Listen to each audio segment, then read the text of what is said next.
Well, it's kind of an exciting day here today because we finally have a running car.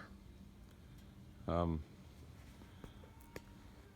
car did run when I bought it, but very poorly. Starting was terrible. It did not want to start.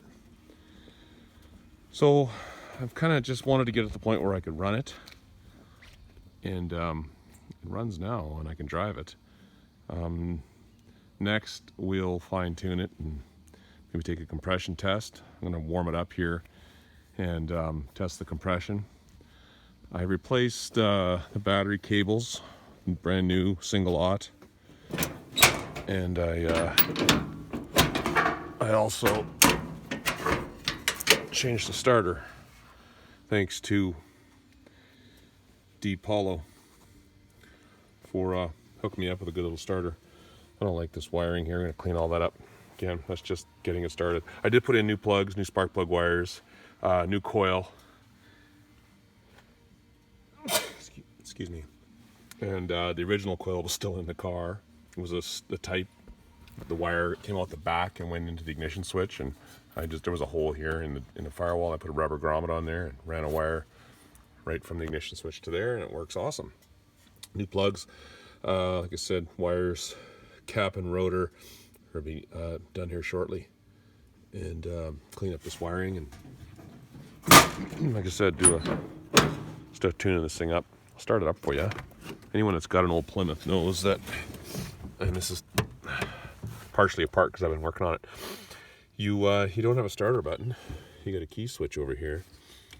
And for those that don't know, and I didn't know until I bought this car, and this is how other old cars are too, and I didn't know this, but there's a button there. You push it with your foot, and that engages the starter.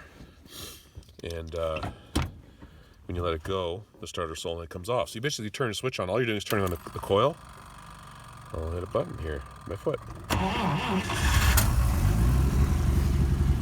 A little miss, like I said, I'll get to that. But it's running, and I can drive it. The gauges are working well. Fuel was working. Oh, there it is. Fuel is working. Battery amperage, or generator amperage is working. I know the heat gauge is not working because it's laying there on the side of the block, not screwed into the head. And there's an older style, because this has got a 1954 228 engine in it.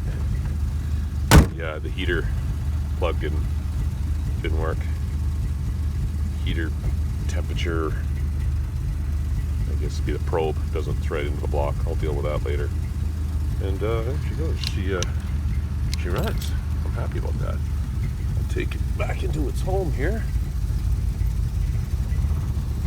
I like this little suicide knob. You know, I learned something recently. People call these necker knobs, and I didn't know why they were called necker knobs, but I did a little research, and what it was is when you had your girlfriend on the seat beside you and you had your arm around her, you could steer with one hand.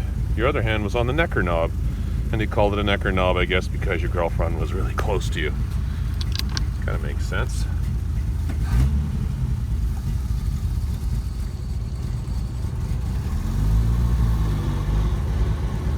Anyways, that's an exciting day for me. It's been a slow progress getting this far. I've been busy, but we have a running car. That makes me happy.